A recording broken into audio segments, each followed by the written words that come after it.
Hello बच्चों, आज हम लोग क्लास 10 के बारे में बात करेंगे जो कि फिजिक्स है। फिजिक्स में हम लोग लाइट पढ़ रहे थे, जो पार्ट 3 तक हम लोग कंप्लीट किए थे। तो आज हम लोगों का टॉपिक है गोलीय दर्पणों से संबंधित कुछ परिभाषाएं। ठीक है, तो आइए इसको समझते हैं। पहले मैंने इस फिगर को बना लिया है। अब देखिए इसमें क्या होता है कि ये गोलीय दर्पण है। ठीक है, यह गोलीय दर्पण है। और गोलीय दर्पण कैसा है? अवतल दर्पण है। गोलीय दर्पण कैसा है? अवतल दर्पण। तो दर्पण, गोलीय दर्पण दो प्रकार के होते हैं, अवतल और उत्तल। पहले ही हम लोग डिस्कस कर चुके हैं। यहाँ पर ये जो दर्पण बनाया गया है वह कैसा है? अवतल दर्पण है। तो अवतल दर्पण में पहले ही बताए हैं कि अवतल दर्पण में क्या होता है, जो परावर्तक यानी कि प्रकाश का परावर्तन किस तल से होता है? दबे हुए तल से होता है। और उभरे हुए तल पर क्या होता है? कलई किया गया होता है, यानी कि पॉलिश किया गया होता है। ठीक, तो यहां पर कुछ चीजें लिखा गया है, जैसे कि ये ध्रुव है, इसको P से व्यक्त करते हैं। यहां पर ये F है, इसको हम लोग मुख्य फोकस कहते हैं। यहां पे लिख दें मुख्य फोकस, मुख्य फोकस। ठीक, ये जो लाइन गई है, रेखा गई है, सीधी रेखा, उसको हम लोग क्या कहते हैं? मुख्य अक्ष। ये R दिख रहा है, उसको हम लोग क्या कहते हैं? वक्रता त्रिज्या। ये C है, इसको हम लोग कहते हैं वक्रता केंद्र। और ये जो सीधी लाइन दिख रही है जो कि गोलीय दर्पण के बाहरी सिरों को मिला रही है, उसे हम लोग क्या कहते हैं? द्वारक। तो आइए एक एक चीज को हम लोग परिभाषा से समझें। जैसे पहला है ध्रुव, यहां पे लिखे हैं ध्रुव। ठीक, तो ध्रुव क्या होता है कि गोलीय दर्पण, ठीक, ये गोलीय दर्पण है। गोलीय दर्पण के परावर्तक पृष्ठ या फिर परावर्तक तल के मध्य बिंदु को हम लोग क्या कहते हैं? ध्रुव कहते हैं। यहां परिभाषा लिखते हैं, गोलीय दर्पण, गोलीय दर्पण के परावर्तक पृष्ठ के मध्य बिंदु के मध्य बिंदु को ध्रुव कहते हैं। दर्पण का क्या कहेंगे? ध्रुव कहेंगे। और इसे P से व्यक्त करते हैं, इसे P से व्यक्त करते हैं। ठीक, यानी कि ये हम लोगों का गोलीय दर्पण है, यह परावर्तक पृष्ठ है, यानी कि जिधर की तरफ कलई नहीं किया गया, पॉलिश नहीं किया गया, वह क्या होता है? परावर्तक पृष्ठ कहलाता है।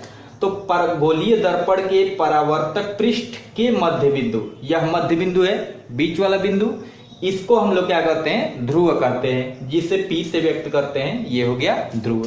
यहां पर परिभाषा, गोलीय दर्पण के परावर्तक पृष्ठ के मध्य बिंदु को क्या कहते हैं? ध्रुव कहते हैं। इसे किससे व्यक्त करते हैं? P से व्यक्त करते हैं। आगे समझ में। अब चलते हैं वक्रता केंद्र। वक्रता केंद्र, पहले इसकी परिभाषा लिखते हैं,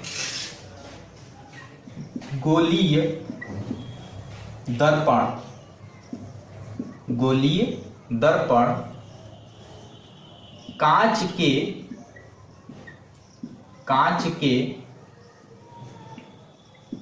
खोखले, कांच के खोखले गोले के कटे हुए भाग के केंद्र को वक्रता केंद्र कहते हैं। वक्रता केंद्र कहते हैं। इसे हम लोग कैपिटल R से व्यक्त करते हैं, कैपिटल R से व्यक्त करते हैं। अब इसको समझिए, जो वक्रता केंद्र है वह वक्रता केंद्र क्या होता है, किसी कांच के खोखले गोले, जो कांच का खोखला गोला है, जैसे ये हम लोग मान लें, ये पूरा गोला बना दें, यह हम लोग मान लें कि गोला है, इसका केंद्र क्या है, सी मान लिया जाए, इसका केंद्र क्या माने, सी माने। तो यहां से इस दर्पण को क्या कर दे, कांच के खोखले गोले को काट दे, तो यह क्या क्या कहलाएगा, दर्पण कहलाएगा, गोलीय दर्पण। यानी कि जिस खोखले गोले द्वारा कांच को काट लिया जाता है और उस खोखले गोले का जो केंद्र होता है वही गोलीय दर्पण का क्या कहलाता है, वक्रता केंद्र। यानी कि सी को हम लोग क्या कहेंगे, वक्रता केंद्र। गोलीय दर्पण कांच के खोखले गोले के कटे हुए भाग के केंद्र को वक्रता केंद्र कहते हैं। इसे सी से व्यक्त करते हैं, सॉरी, इसे हम लोग सी से व्यक्त करते हैं। ठीक, अब आते हैं, वक्रता केंद्र हो गया, अब वक्रता त्रिज्या।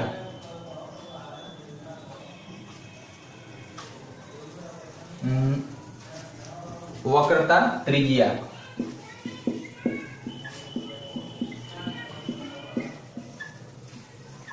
अब ये वक्रता त्रिज्या क्या होता है, तो गोलीय दर्पण के ध्रुव तथा वक्रता केंद्र के बीच की दूरी को हम लोग क्या कहते हैं, वक्रता त्रिज्या कहते हैं। ये वक्रता त्रिज्या है, इसे हम लोग आर से व्यक्त करते हैं। गोलीय दर्पण के ध्रुव, ये ध्रुव P है, इस ध्रुव से वक्रता केंद्र के बीच की दूरी को हम लोग क्या कहते हैं, वक्रता त्रिज्या। तो लिख दें, गोलीय दर्पण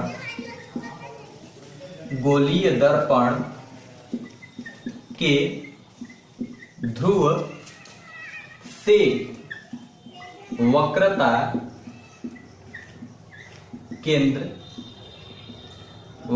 केंद्र के बीच की दूरी को वक्रता त्रिज्या कहते हैं, वक्रता त्रिज्या कहते हैं। इसे कैपिटल आर से व्यक्त करते हैं।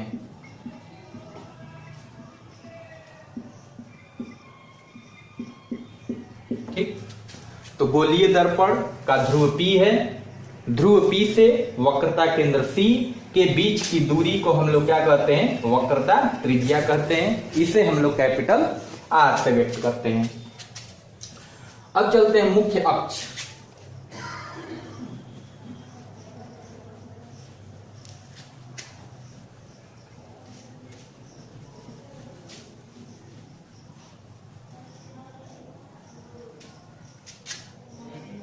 अब देखिए मुख्य अक्ष क्या होता है, मुख्य अक्ष प्रिंसिपल एक्सिस कहते हैं।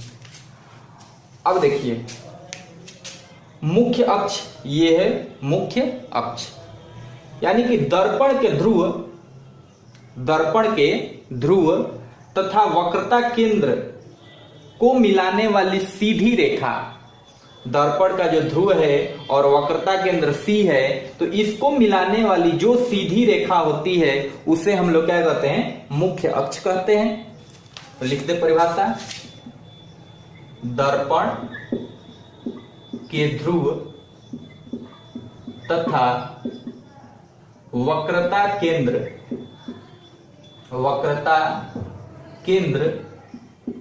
को मिलाने वाली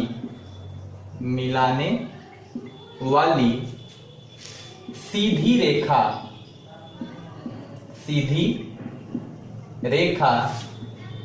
को मुख्य अक्ष कहते हैं, मुख्य अक्ष कहते हैं। ये हो गया दर्पण का ध्रुव P, वक्रता केंद्र C, इसको मिलाने वाली ये सीधी रेखा क्या कहलाती है, मुख्य अक्ष कहलाती है। ठीक है, अब हम लोग पढ़ते हैं क्या चीज, मुख्य फोकस।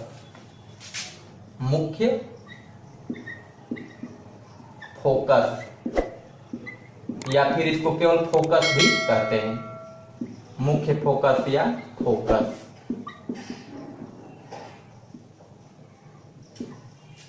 अब देखिए मुख्य फोकस क्या होता है।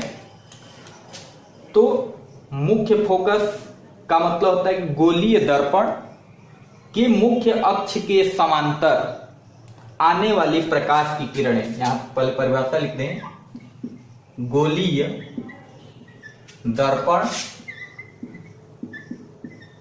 के मुख्य अक्ष के समांतर, मुख्य अक्ष के समांतर आने वाली प्रकाश की किरणें, प्रकाश की किरणें दर्पण पर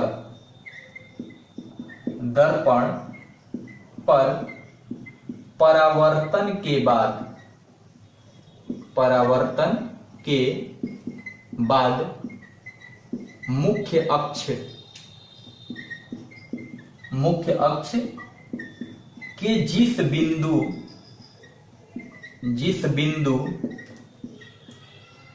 से होकर जाती हैं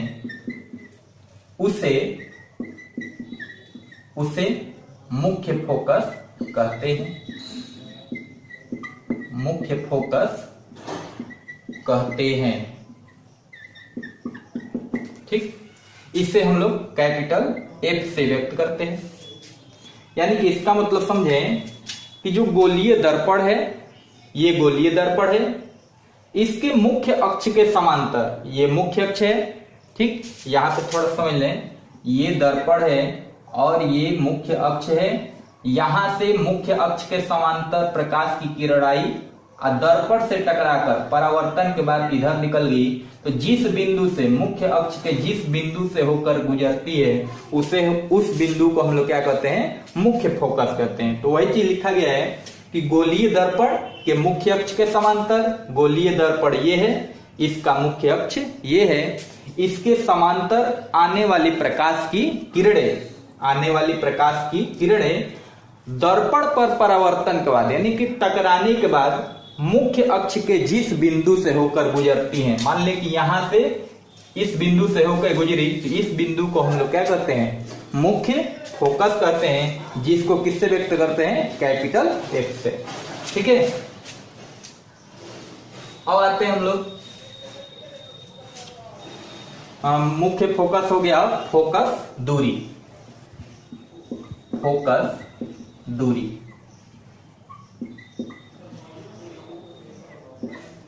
अब फोकस दूरी का मतलब कि दर्पण के ध्रुव से मुख्य फोकस के बीच की दूरी को क्या करते हैं, फोकस दूरी। बहुत आसान है, लिखेंगे कि दर्पण के ध्रुव से मुख्य फोकस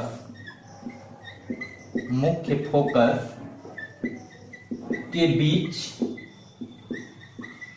की दूरी को फोकस दूरी कहते हैं, फोकस दूरी कहते हैं। इसे हम लोग स्मॉल f से व्यक्त करते हैं,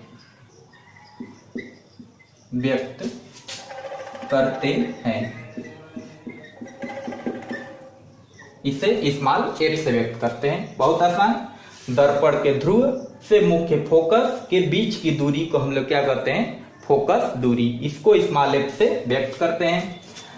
अब जो फोकस दूरी होता है वह वक्रता त्रिज्या का आधा होता है। तो यहां पे फोकस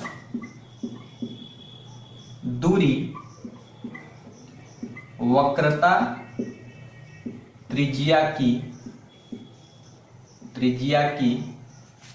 आधी होती है,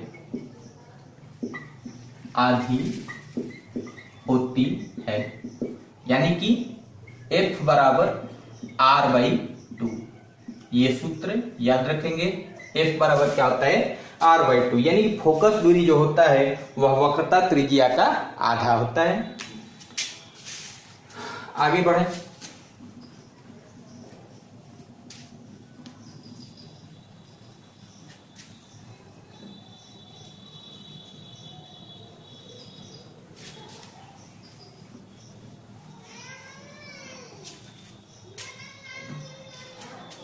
अब बच गया द्वारक, इसको द्वारक कहते हैं। तो द्वारक देख लीजिए लास्ट, द्वारक इसमें क्या होता है कि गोलीय दर्पण, ये गोलीय दर्पण के परावर्तक पृष्ठ, ये परावर्तक पृष्ठ है, दबा हुआ भाग परावर्तक पृष्ठ है। गोलीय दर्पण के परावर्तक पृष्ठ के बाहरी सिरों को मिलाने वाली जीवा या फिर रेखा, जीवा ही बोलेंगे क्योंकि गोला है तो इसमें जीवा हो जाएगा। तो गोलीय दर्पण के परावर्तक पृष्ठ, यहां पे लिखें गोलीय दर्पण के परावर्तक पृष्ठ के बाहरी, परावर्तक पृष्ठ के बाहरी सिरों को, बाहरी सिरों को मिलाने वाली जीवा, मिलाने वाली जीवा दर्पण का द्वारक कहलाता है।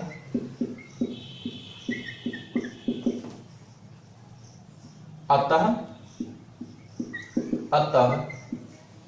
दर्पण का द्वारक इसको m डैश से मिलाया गया है, तो m डैश है। ठीक है, तो इस तरह से हम लोगों का दर्पण का द्वारक हो गया। यानी गोलीय दर्पण के परावर्तक पृष्ठ, ये परावर्तक पृष्ठ है, के बाहरी सिरों, ये सिरा और एक ये सिरा है, यही बाहरी सिरा है, बाहरी सिरा को मिलाने वाली जीवा को हम लोग क्या करते हैं, दर्पण का द्वारक कहते हैं। तो इस तरह से गोलीय दर्पण से संबंधित कुछ परिभाषाएं जो कि महत्वपूर्ण थी उसको बता दिया गया। ठीक।